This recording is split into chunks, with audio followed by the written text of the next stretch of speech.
Shalom, frères et sœurs, bienvenue encore une fois de plus sur la chaîne Foura TV Network. Je suis le serviteur Hervé Botchebe, votre frère. Merci encore une fois de plus de votre temps afin que nous puissions partager un thème vraiment qui est essentiel pour les enfants de Dieu ce soir. Le thème que vous avez pu voir également, c'est l'âme qui pêche, c'est l'âme qui mourra. Alors ça, c'est une émission qu'il ne faut pas suivre seul. Appelez les amis, appelez la famille, appelez les voisins. Rentrez à la maison pour suivre ce moment d'enseignement sur le thème que nous avons donné. L'âme qui pêche, c'est celle qui mourra. Sans trop tarder, nous allons prendre l'écriture de base. Nous sommes dans le livre de Ézéchiel. Nous sommes dans le livre de Ézéchiel. Ézéchiel, chapitre 18. Et nous allons directement commencer à partir du verset 20. Ézéchiel, chapitre 18 au verset 20. L'Écriture dit ceci. L'âme qui pêche, c'est celle qui mourra. Je m'arrête là, parce que c'est seulement cette portion-là de l'Écriture qui m'intéresse. Donc nous avons dit, Ézéchiel, chapitre 18 au verset 20.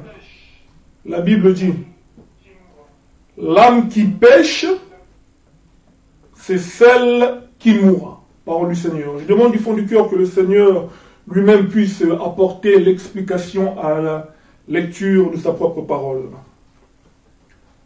La dernière fois, nous avons terminé un enseignement qui était vraiment riche sur l'Esprit du Seigneur, sur toute chair. Et aujourd'hui, vraiment, je prie que le Seigneur puisse encore nous guider pour que nous puissions réellement comprendre sa pensée dans les Écritures. Vous savez que Ésaïe chapitre 34, verset 16, la Bible dit que « Consultez le livre de l'Éternel et lisez. Ni l'un ni l'autre ne fera défaut. Aucun ne se détournera. Car c'est sa bouche qui l'a ordonné et c'est son esprit qui les rassemble. » Et Néhémie chapitre 8, verset 8 dit qu'il lisait distinctement le livre de la loi et ils ont donné sens pour faire comprendre ce qu'ils avaient lu. C'est-à-dire qu'il est strictement interdit de commenter ni même de raisonner sur les Écritures. Nous allons prendre la Bible et nous allons sillonner pour faire ressortir la pensée du Seigneur à travers cette portion de l'Écriture. Donc, ce verset que nous avons pris, l'âme qui pêche, c'est celle qui mourra. Nous allons faire sortir la pensée du Seigneur sans raisonner sur les Écritures. Nous allons aller Écriture sur Écriture, parce qu'il est strictement interdit de commenter ni même de raisonner sur les Écritures. Donc, l'âme qui pêche, c'est celle qui mourra. Donc, nous disons ceci. Quelle est cette âme qui pêche et qui doit mourir? Parce que l'Écriture dit que l'âme qui pêche, c'est celle qui mourra. Donc, nous devons trouver dans cette Écriture l'âme qui pêche et qui va mourir. Est-ce que vous entendez ces choses? Allons dans le livre de Genèse. Nous avons 1 heure ce soir et nous allons marcher calmement et achever les 1 heure. Genèse chapitre 2 au verset 7. L'Écriture dit ceci. L'Éternel Dieu forma l'homme de la poussière de la terre. Il souffla dans ses narines un souffle de vie et l'homme devint un être vivant. Ah, ici la Bible nous dit que l'Éternel forma l'homme de la poussière de la terre et souffla dans ses narines un souffle de vie. et l'homme devint un être vivant. Mais la version Darby que j'ai ici, parce qu'on ne peut pas prêcher seulement avec une seule version. Et à titre d'information, il n'y a aucune version qui est meilleure. Toutes les versions se complètent. Je prends la version Darby. La version Darby dit au verset 7, il dit, et l'Éternel souffla, oui, et l'Éternel forma l'homme de la poussière de la terre, et souffla dans ses narines, et l'homme devint une âme vivante. Donc, la version Darby dit âme vivante. Mais la Lue seconde que j'ai lue en premier, la Lue seconde dit que et l'homme devint un être vivant. Donc, quand on dit être vivant, c'est tout simplement une âme.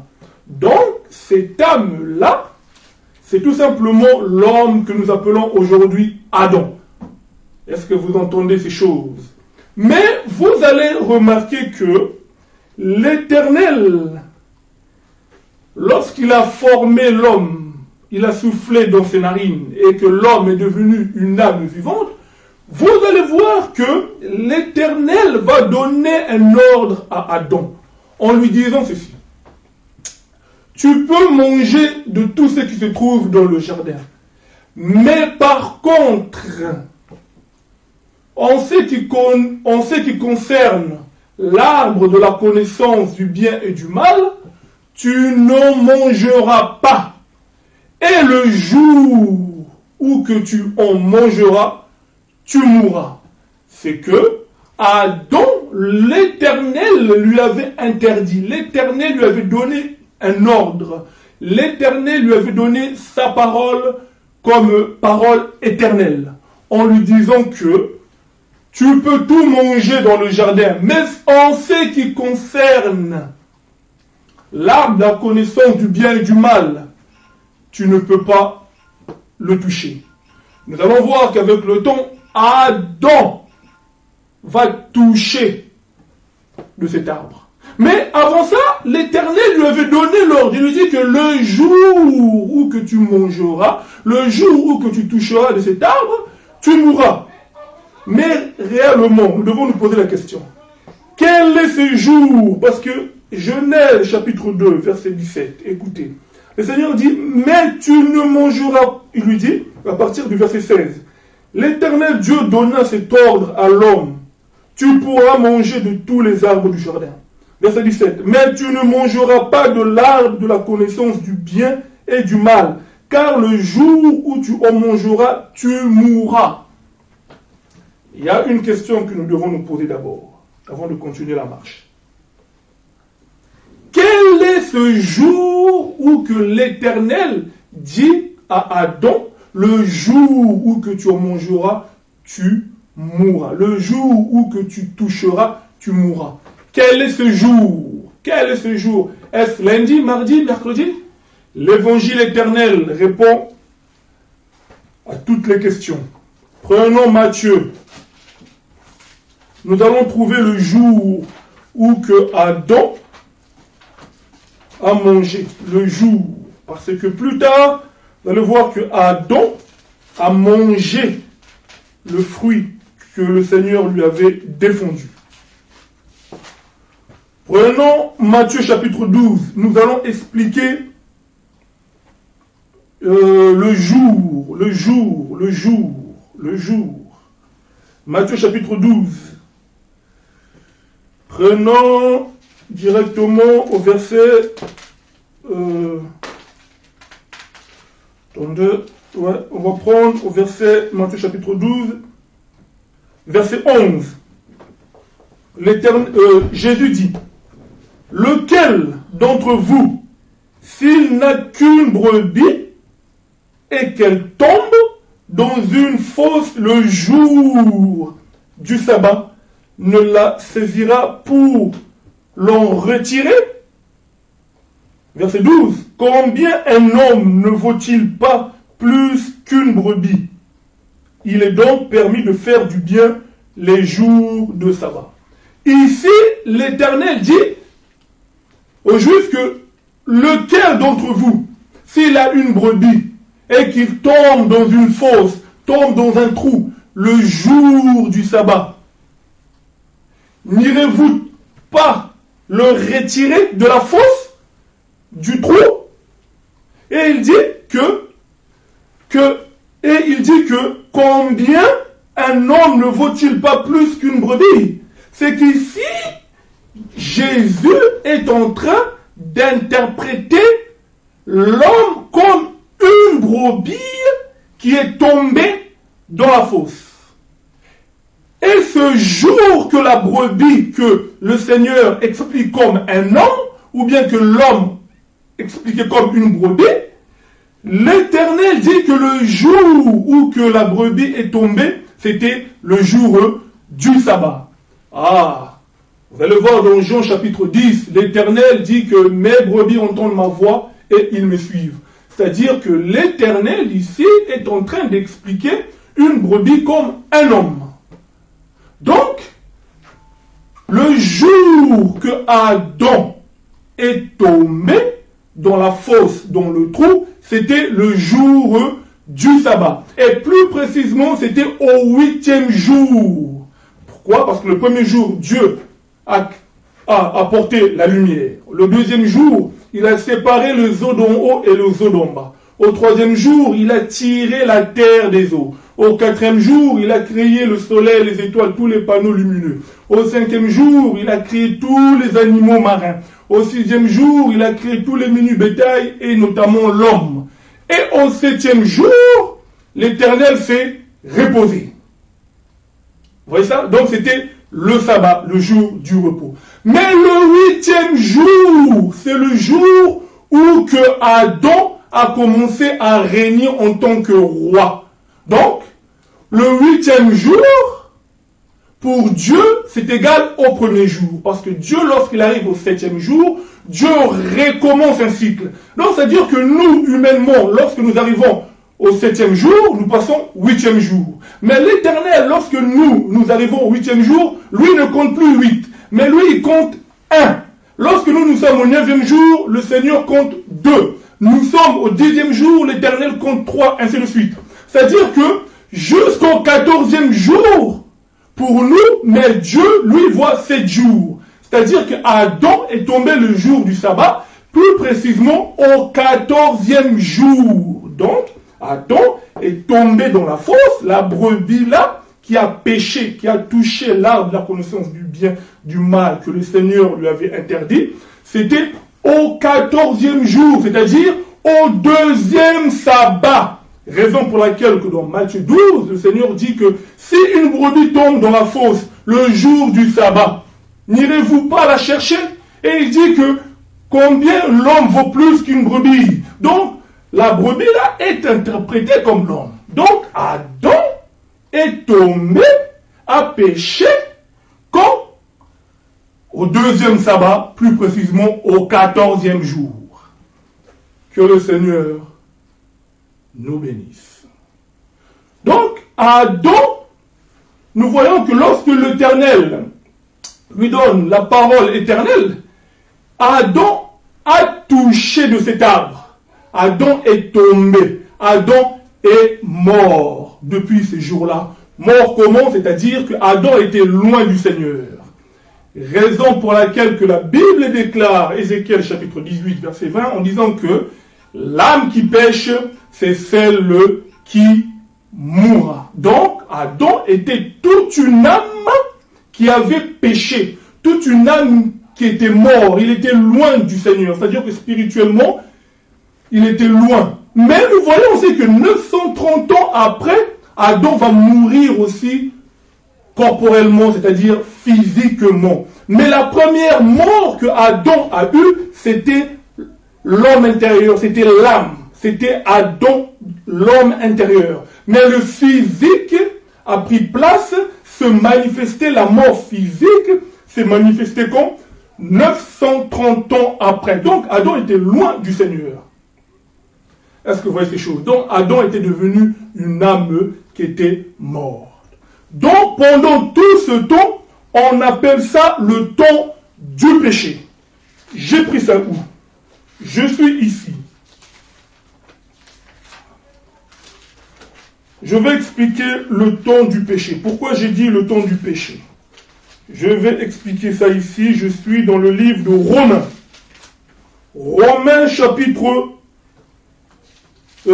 3. À partir du verset 9. Quoi donc? Sommes-nous plus excellents? Nullement. Car nous avons déjà prouvé que tous, juifs et grecs. Vous voyez ça? Donc, ici, la Bible dit, sommes-nous plus excellents? Nullement, car nous avons déjà prouvé que tous, juifs et grecs, sont sous l'empire du péché. Que le Seigneur nous bénisse. C'est-à-dire quoi? Quand la Bible dit tous ici, tous là, c'est pas en français. Tous ici, l'apôtre Paul lui-même l'explique, il dit juifs et grecs. Quand on dit grec, grec, c'est pas les gens de la Grèce, non.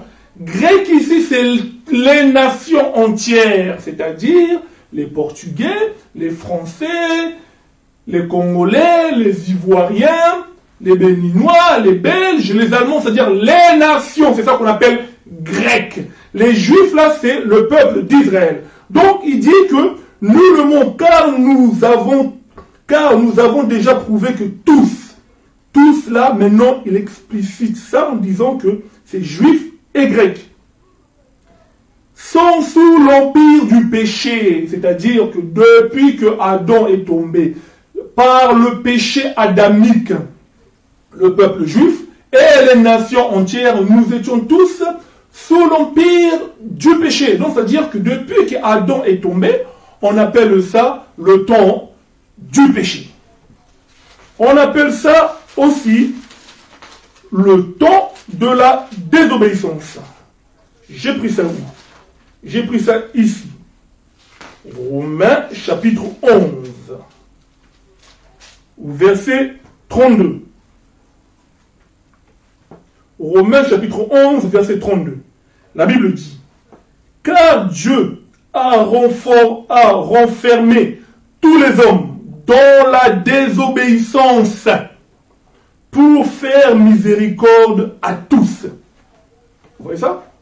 Donc, Dieu a renfermé tous les hommes dans la désobéissance pour faire miséricorde à tous. Tous là, c'est pas en français. Tous là, c'est tout homme en Adam, c'est-à-dire juif comme grec. Raison pour laquelle que Romains 3, 23 dit que tous ont péché, sont privés de la gloire de Dieu. Tous là, c'est tout homme en Adam. Est-ce que vous voyez ces choses? Donc, depuis qu'Adam est tombé, on appelle ça le temps du péché. On appelle ça aussi le temps de la désobéissance. Est-ce que vous voyez ces choses? On appelle ça aussi le temps de la loi. J'ai pris ça où? Je suis dans le livre de Galates. Galates chapitre 3 au verset 23.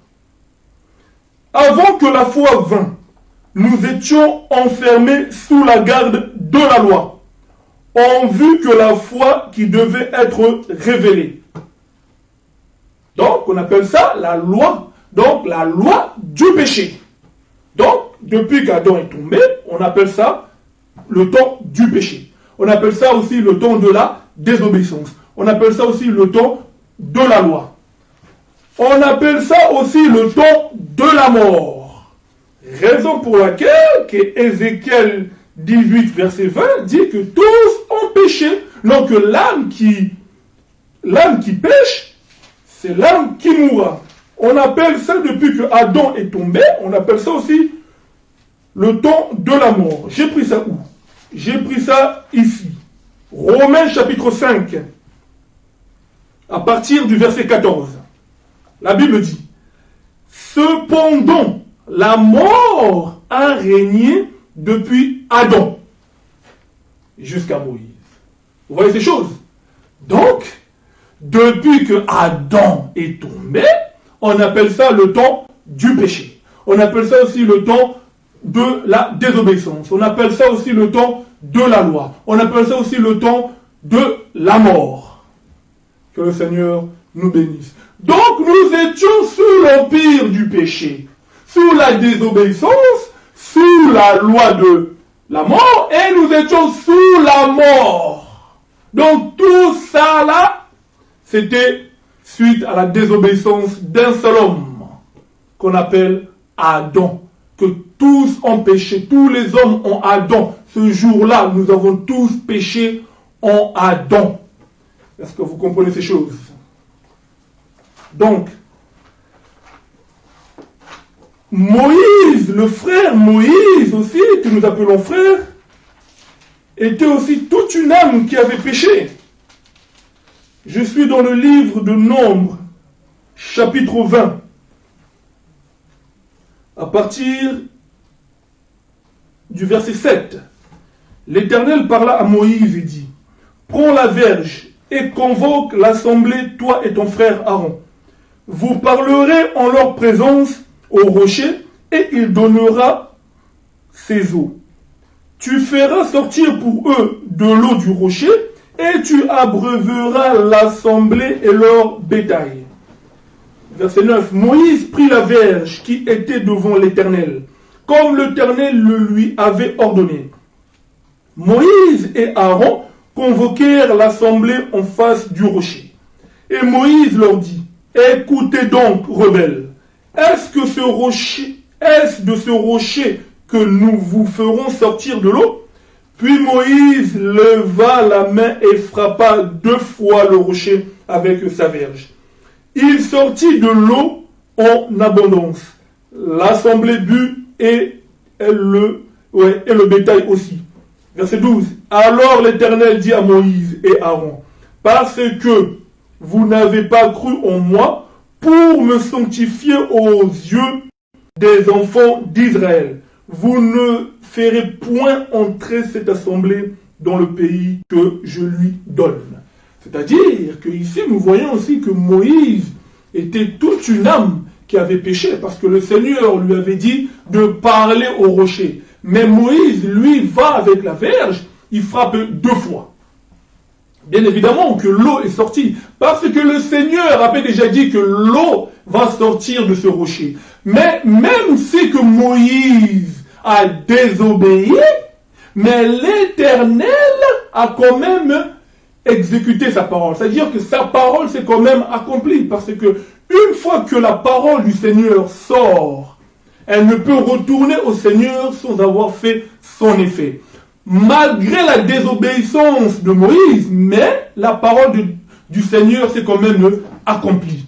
Nous comprenons par là que le Seigneur peut aussi agir dans la désobéissance. Parce que depuis là, l'homme était dans la désobéissance, le temps de la désobéissance. Donc Dieu peut aussi agir dans la désobéissance. Doctrinalement, vous pouvez voir que quelqu'un ne marchant pas dans la sanctification, ne craignant pas Dieu, il vit dans la désobéissance. Mais il demande quelque chose, le Seigneur aussi lui donne. Mais cela ne veut pas dire que Dieu est d'accord avec ce qu'il dit. Je vais encore toucher à une autre écriture. Lorsque le diable se présenta devant le Seigneur, il lui dit, donne-moi Job. Le Seigneur, il dit, prends-le, mais ne touche pas à son âme. Marc chapitre 5. Lorsque les démons ont demandé au Seigneur de nous jeter dans le corps des porcs, chez les porcs, le Seigneur a exécuté. C'est-à-dire que le Seigneur peut aussi exaucer le diable. C'est-à-dire qu'aujourd'hui, même si quelqu'un ne craint pas Dieu, il demande quelque chose, il peut voir la chose se faire. Dieu peut donner. Tu peux demander une voiture tout en étant dans la désobéissance, dans le péché. Dieu peut te donner. Tu peux prier, Dieu donne-moi un mariage. Le Seigneur peut aussi donner. Seigneur, donne-moi une maison, des enfants. Le Seigneur peut aussi donner. Parce que nous prêchons toujours que Les choses terrestres, le Seigneur donne ça facilement. Mais il y a une seule chose que le Seigneur ne donne pas facilement et ne donne pas à n'importe qui, c'est son Saint-Esprit, c'est son Esprit Saint. Même si que le Seigneur te donne tout ce que tu as besoin pour vivre sur la terre, mais ta marche avec le Seigneur ne cadre pas avec les Écritures, dis-toi bien que la seule chose que le Seigneur ne te donnera pas à la fin, c'est la vie éternelle. C'est de rentrer dans son royaume. Tu peux tout avoir, parce que l'Écriture dit, parce que nous disons que la Bible, c'est comme des menottes. Si tu fuis par là, on va t'attraper ici. Si tu fuis de l'autre côté, on va t'attraper de l'autre côté. Parce que l'Écriture dit que à quoi sert à un homme de gagner toute la terre s'il perd son âme? C'est-à-dire que tu peux gagner toute la terre, prendre tout ce qu'il y a sur la terre, mais tu vas perdre ton âme. Comment? En te refusant d'entrer dans le royaume des cieux. Raison pour laquelle que ici, Moïse et le peuple marchaient vers Canaan. Mais la désobéissance de Moïse a fait que l'Éternel puisse fermer Canaan, puisse fermer le ciel à Moïse et à Aaron ce jour-là. Il a dit parce que vous n'avez pas sanctifié mon nom devant le peuple. Donc, toi et Aaron, vous n'allez pas rentrer dans le pays de Canaan. Que le Seigneur nous bénisse. Nous disons aussi que Israël aussi également, Israël était toute une âme aussi qui a péché, tout un corps qui a péché. Et dont le mari était Moïse. Moïse était roi en Israël, était la tête. Est-ce que vous voyez ces choses? Parce que si la tête pêche, parce que l'Écriture dit que Moïse était roi en Israël, si la tête qui est Moïse pêche, obligatoirement, tout le corps aussi est malade. C'est comme nous. Adam a péché et nous tous, nous avons hérité de ce sang. Raison pour laquelle que Actes chapitre 17, là-bas, à partir du verset 20, vous descendez jusqu'au 26e verset, l'Écriture dit que car Dieu a voulu que tous les hommes sortent d'un seul sang. Le sang là, c'est le sang d'Adam. Est-ce que vous comprenez ces choses? Donc, si la tête Adam est tombée malade, le corps aussi est malade. Si Moïse a péché, donc, c'est-à-dire que les enfants d'Israël aussi vont pécher. Je vais prendre une écriture. Je suis ici. Ésaïe. Ésaïe, chapitre 1er.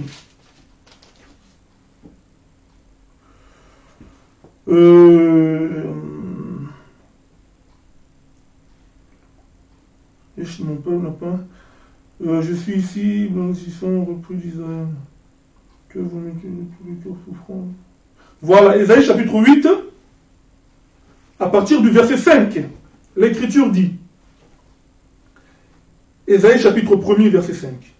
Quel châtiment nouveau vous infligez quand vous multipliez vos révoltes?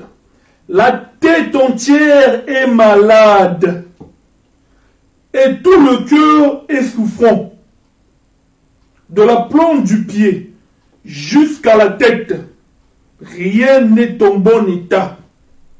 Ce ne sont que blessures, contusions et plaies vives, qui n'ont été ni poncées, ni bondées, ni adoucies par l'huile. C'est-à-dire que depuis Adam, tout homme Adam était dans le péché, avant l'arrivée de Christ. Tout homme était dans le péché. Vous voyez? Depuis la tête, la Bible dit que depuis la tête, jusqu'au plan des pieds, rien n'est en bon état. C'est-à-dire que la tête, là, que la Bible parle, c'était Adam. Donc tout le corps aussi était tombé malade. Est-ce que vous voyez ces choses? C'est-à-dire que quand Moïse aussi avait péché, c'est-à-dire que Israël aussi avait déjà commencé à pécher, Moïse aussi, la tête a péché dans Israël. Parce que nous allons voir que Israël, également en désobéissant à la parole du Seigneur, vous allez voir que le chemin le plus court où que le Seigneur devait les emmener, mais Israël va faire un détour. Ils avaient déjà fait 2 ans dans le désert quand ils étaient à Kadesh Barnéa, mais l'Éternel a prolongé encore de 38 ans, c'est-à-dire 38 plus 2 qui nous donne 40. Donc ils ont fait 40 ans dans le désert. Et vous remarquerez ceci que tous les hommes de plus de 20 ans à cette période-là, tous sont morts. Tous les gens, lisez bien la Bible, vous allez voir que tous les gens de plus de 20 ans qui étaient sortis de l'Égypte, aucun d'eux n'est rentré, à part ceux qui avaient moins de 20 ans, et Josué et consorts. Que le Seigneur nous bénisse. Si par exemple, vous lisez aussi dans le livre de 2 Rois là-bas au chapitre 4, vous allez voir qu'il y avait une femme, une veuve. Elle a eu un enfant. Et quelque temps après, la Bible déclare que l'enfant va voir le père, parce que l'enfant était tombé malade. Et l'enfant se met à crier, « Papa, papa, ma tête, ma tête !» Est-ce que vous comprenez ces choses? Et on va appeler le prophète Élisée. Le prophète Élisée, qu'est-ce qu'il va faire? Il va d'abord envoyer 2 de ses disciples prier pour l'enfant. Mais l'enfant n'est pas guéri. Mais c'est alors qu'Élisée lui-même, lorsqu'il descend, il vient pour eux redonner la vie à l'enfant. Pour dire que dans l'ancienne alliance, la tête qui avait péché, c'était les rois. Donc les rois en Israël avaient péché. Donc lorsqu'on dit roi, on voit directement la tête. Raison pour laquelle que l'enfant criait, papa, papa, ma tête, ma tête, ma tête. C'est que pour dire que les rois ont péché, Israël aussi est sous le péché. Donc Dieu a envoyé, donc Élisée a envoyé les 2 disciples. Les 2 disciples ne faisaient que préfigurer, n'était que l'explication des prophètes de l'ancienne alliance, qui n'ont pas pu redonner la rédemption à l'homme. Mais lorsque le prophète Élisée lui-même descend comme à l'image du Seigneur, c'est pour redonner la vie à l'homme, pour racheter l'homme du péché. Que le Seigneur nous bénisse. Donc nous voyons aussi qu'Israël aussi était toute une âme qui avait péché. Et que la seule personne qui avait la possibilité de redonner la vie à l'homme, ce n'est que le Seigneur Jésus-Christ lui-même. Que le Seigneur nous bénisse. Prenons le livre de Matthieu. Nous sommes dans le livre de Matthieu. Matthieu chapitre 9. Matthieu chapitre 9, commençons à partir du verset 10. L'Écriture dit, « Comme Jésus était à table dans la maison, voici beaucoup de publicains et de gens de mauvaise vie vinrent se mettre à table avec lui et avec ses disciples. Les pharisiens virent cela et ils dirent à ses disciples, « Pourquoi votre maître mange-t-il avec les publicains et les gens de mauvaise vie ?» Verset 12. Ce que Jésus ayant entendu, il dit, ce ne sont pas ceux qui se portent bien, qui ont besoin de médecins, mais les malades. Verset 13. Allez et apprenez ce que signifie. Je prends plaisir à la miséricorde et non au sacrifice. Car je ne suis pas venu appeler des justes, mais des pécheurs. Donc ici, nous voyons clairement que le Seigneur Jésus dit que, après qu'on soit venu à lui et Non, après qu'on soit venu vers ses disciples et dire à ses disciples, pourquoi votre maître mange-t-il avec des gens de mauvaise vie? Mais le Seigneur va répondre en disant que ce ne sont pas ceux qui se portent bien qui ont besoin de médecins, mais c'est les malades. Ah, c'est que le Seigneur interprète les gens de mauvaise vie comme des gens malades. Donc, c'est ces gens-là qui ont besoin de médecins. Donc, nous comprenons aussi par là que le péché, les gens de mauvaise vie, les gens qui vivent dans le péché, ce sont des gens malades. Tu peux être bien physiquement, te portant bien physiquement, tu fais du sport, tu es un homme fort. Même si tu es jeune, tu vas à la salle de musculation, tu es fort, tu as un beau corps, mais aussi longtemps que tu vis dans le péché, que tu demeures dans le péché, le Seigneur te voit malade, une personne qui est malade spirituellement. Tu es malade devant les yeux du Seigneur. C'est ça qu'on appelle les gens de mauvaise vie. Donc les gens de mauvaise vie, ce sont des gens malades. Aujourd'hui, avec la pandémie qui circule, les gens ont peur du corona. Mais les gens n'ont pas peur de commettre le péché. Mais les gens n'ont pas peur de vivre dans le péché. Alors qu'ils oublient que le péché, c'est le virus le plus dangereux qu'il peut avoir dans la vie d'un homme. Tu peux être là,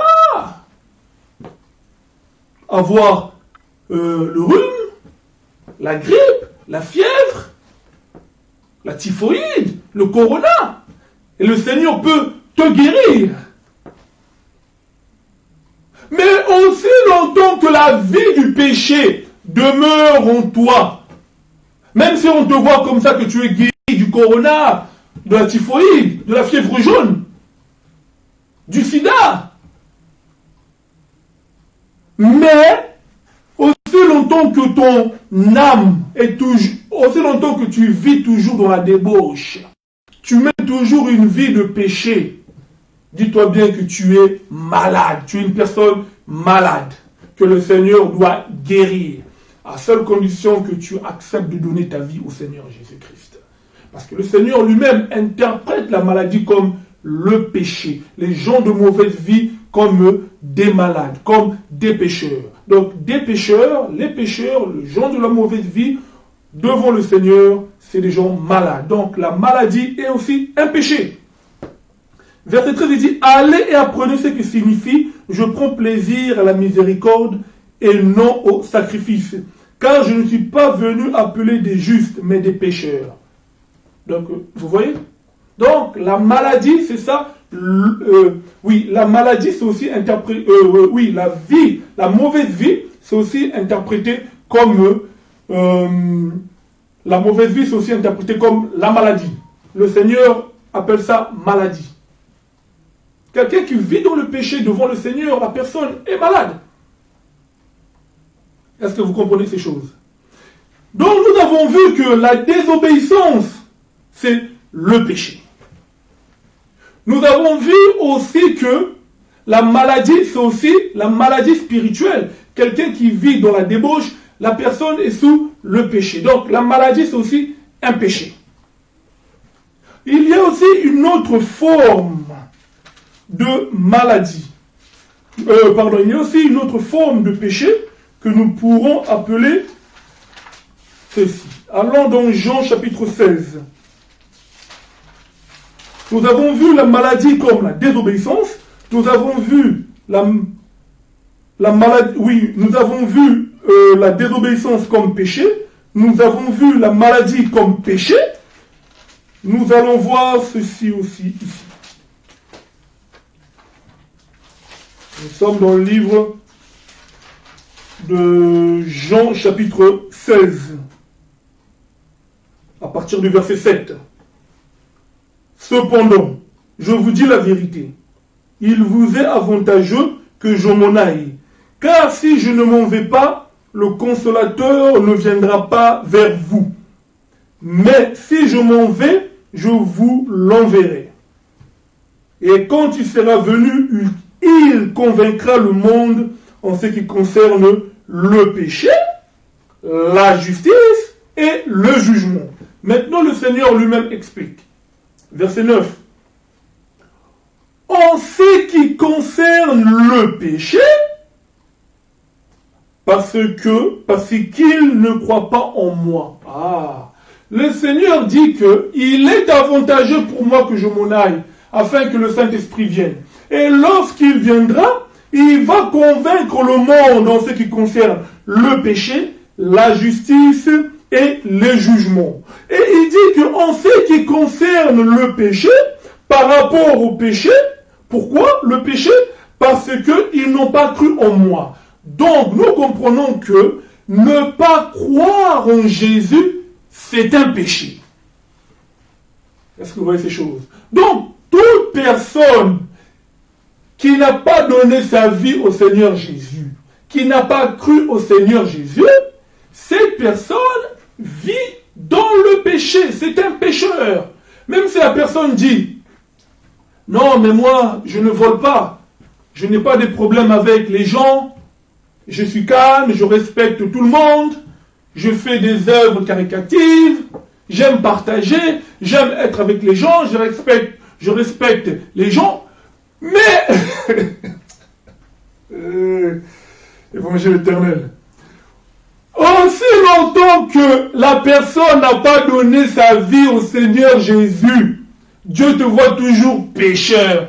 Même si que tu fais des dons, tu donnes de l'argent, tu aides les gens, tu vas dans les maisons de hommes, de vieillards avec du riz, de la nourriture, tu donnes aux orphelins. Mais aussi longtemps que ta vie, tu ne l'as pas donnée au Seigneur Jésus, le Seigneur te voit toujours pécheur. Est-ce que vous entendez ces choses? Raison pour laquelle que Ésaïe chapitre 64, Ésaïe dit que sans le Seigneur, nos œuvres sont comme des vêtements souillés. C'est-à-dire qu'aussi longtemps que tu n'as pas accepté le Seigneur Jésus-Christ, tu n'as pas cru au Seigneur Jésus-Christ, même si que tu fais des bonnes œuvres, tu donnes de l'argent, tu aides les veuves, tu vas visiter les gens dans les prisons, tu as un beau cœur, parce que ça c'est la bonne conscience de quelqu'un. Ça peut dépendre aussi de son éducation. Mais aussi longtemps que le Seigneur n'est pas dans ta vie, tu n'as pas cru au Seigneur Jésus, c'est comme des vêtements souillés, c'est-à-dire un drap blanc qui a été immaculé de peinture dans la saleté.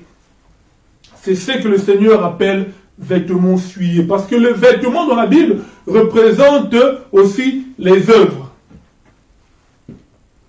Est-ce que vous comprenez ces choses? Donc, ne pas croire au Seigneur Jésus, c'est vivre aussi dans le péché. Tu es aussi pécheur. Et je voudrais aussi dire ceci.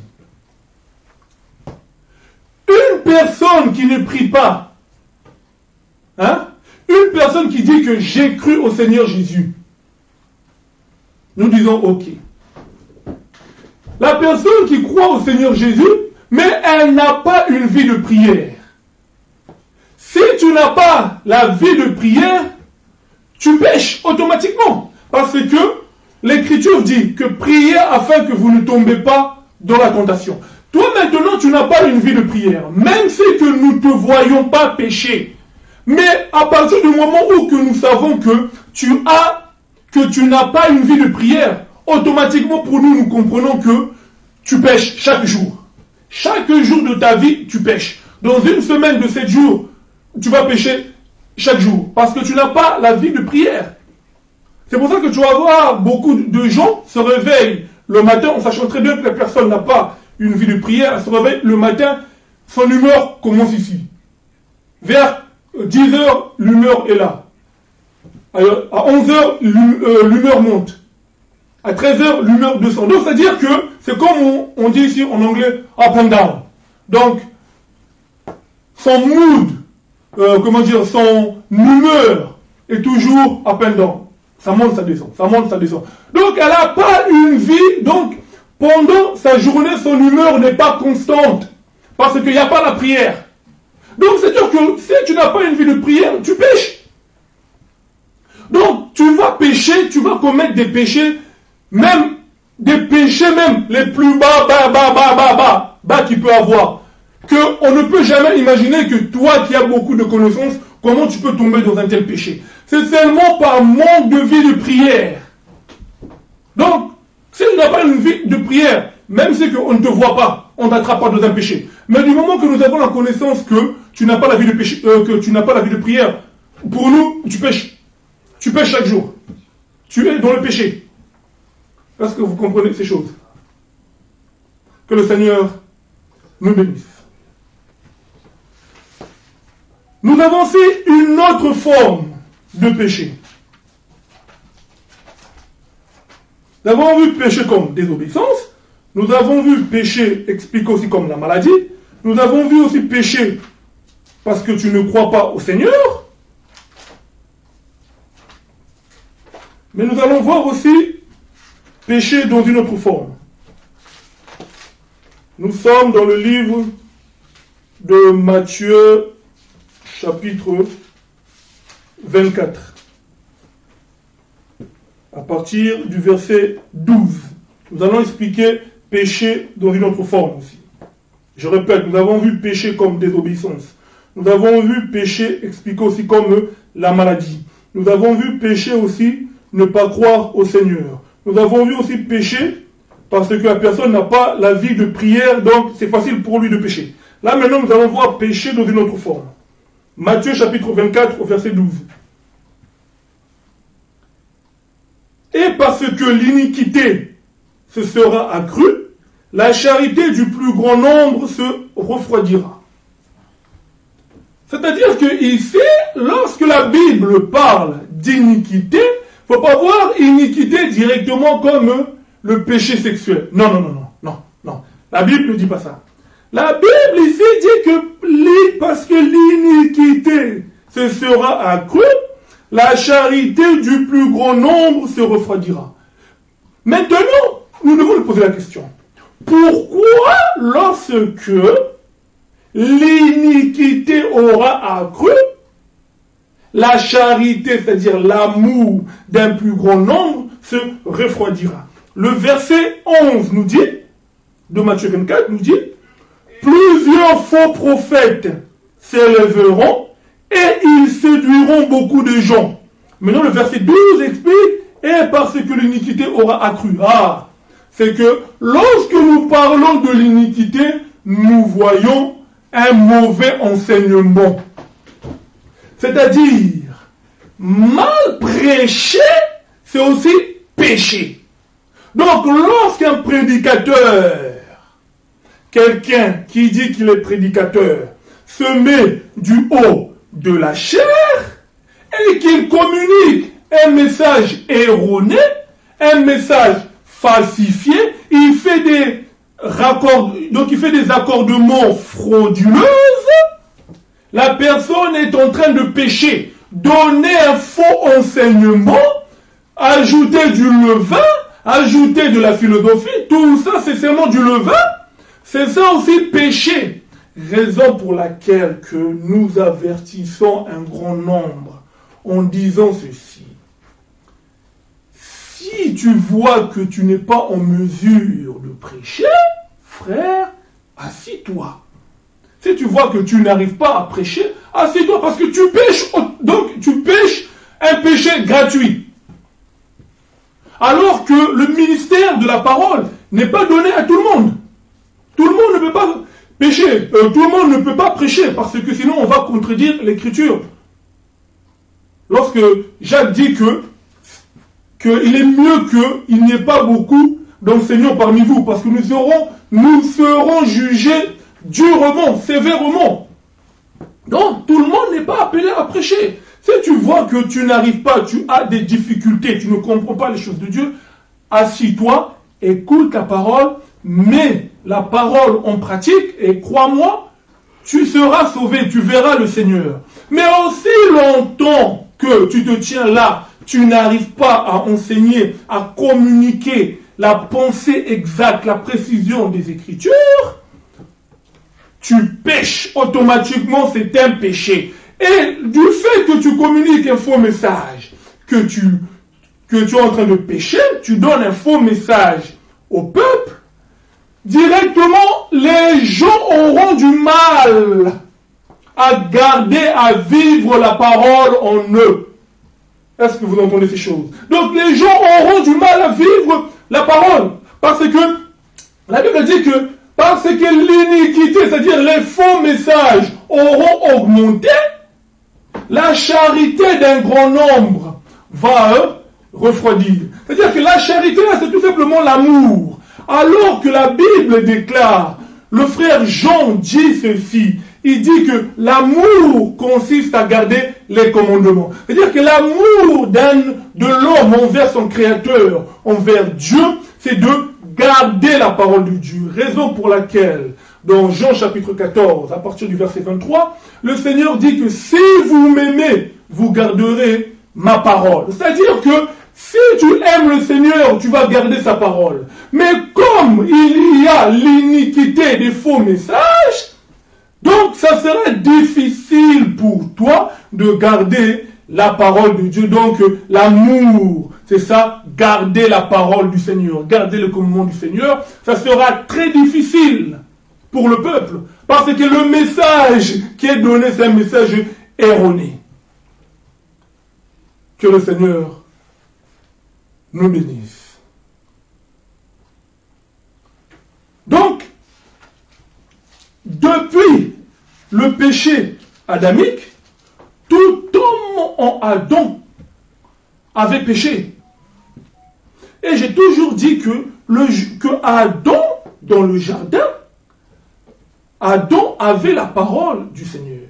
Adam, lorsqu'il tombe, Adam tombe dans les ténèbres. Raison pour laquelle que l'apôtre Paul dit que, dans Éphésiens, attendez, je suis dans le livre de Éphésiens. Éphésiens chapitre 5, au verset 8. Éphésiens dit, « Autrefois vous étiez ténèbres, et maintenant vous êtes lumière dans le Seigneur. Marchez comme des enfants de la lumière. » C'est-à-dire que lorsque Adam est tombé dans le péché, on appelle ce temps aussi ténèbres. Donc nous avons vu que depuis qu'Adam est tombé, on appelle ça le temps du péché, on appelle ça aussi le temps de la désobéissance, on appelle ça aussi le temps de la loi, on appelle ça aussi le temps des ténèbres, Éphésiens 5, 8, nous venons de lire, et on appelle ça aussi le temps de la mort. Donc Adam, en péchant, Adam était devenu malade. J'ai toujours dit qu'Adam, depuis qu'Adam a péché, Adam était devenu malade. Le Seigneur a expliqué le péché comme la maladie. Adam est devenu malade. Et la maladie qui a frappé Adam, c'était la lèpre. Je dis que Adam était devenu lépreux. Raison pour laquelle que le Seigneur l'a chassé du jardin. Et le Seigneur, en tant que prophète, prend ce mouvement-là, parce que Adam est devenu lépreux, malade. Dieu l'a mis hors du camp.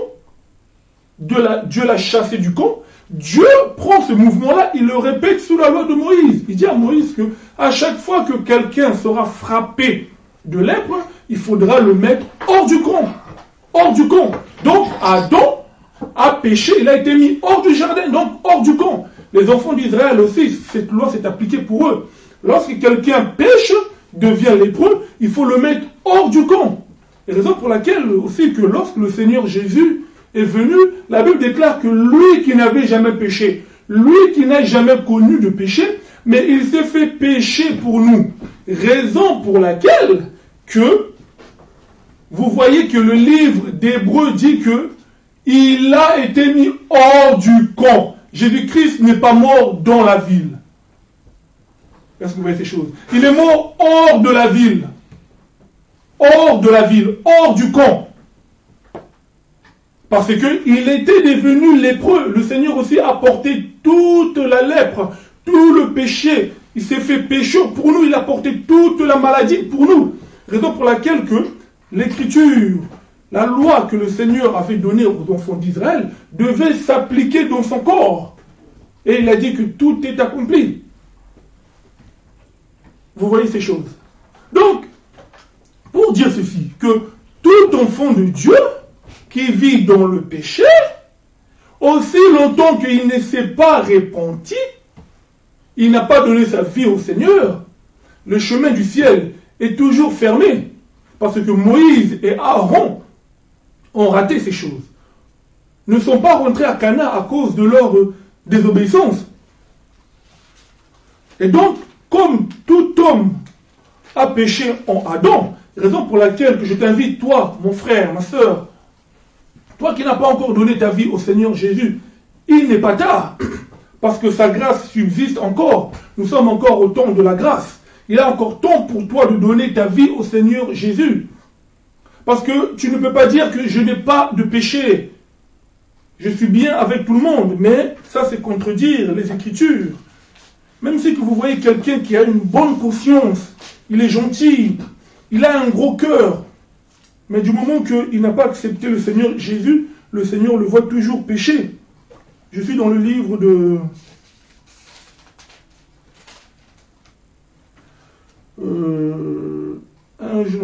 1 Jean chapitre 1er, 1 Jean chapitre 1er, verset 8. L'Écriture dit, si nous disons que nous n'avons pas de péché, nous nous séduisons nous-mêmes. Et la vérité n'est point en nous. Cette portion de l'Écriture concerne tout homme en Adam. Parce que l'apôtre Jean a 3 langages.